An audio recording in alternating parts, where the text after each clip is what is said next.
Nakatutok si Pangulong Ferdinand R. Marcos Jr. sa sitwasyon sa mga lugar na hinahagupit ng Super Typhoon Nando.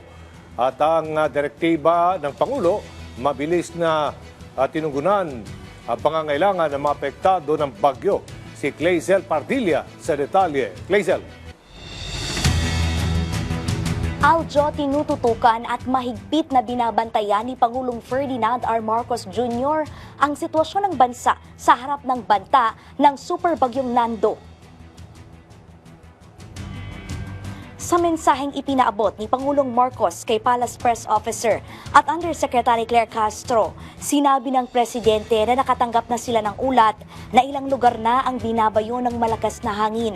Pero wala pang malaking epekto ng pag-ulan.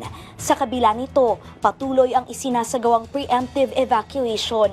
Siniguro ng presidente na mahigpit na imomonitor ang sitwasyon at ipinag-utos niya na ibigay ang lahat ng pangangailangan. Direktiba pa ng Pangulo, full government mobilization. Ang ibig sabihin niyan, Aljo, ilabas ang mga resources na kinakailangan sa pagtugon sa bagyo. Ipinag-utos din sa mga national at local government unit na maging alerto sa posibleng pagbaha, daluyong at pagguho ng lupa at unahin ang kaligtasan ng taong bayan. Una na ring inilabas ng Office of the President ang isang memorandum na nagsususpende sa trabaho sa gobyerno at klase sa lahat ng antas sa Metro Manila.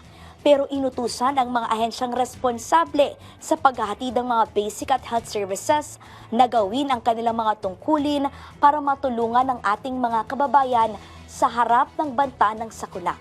Yan na muna ang pinakahuling balita mula dito sa Malacanang. Balik sa iyo, Aljo. Maraming salamat, Clazel Pardilla.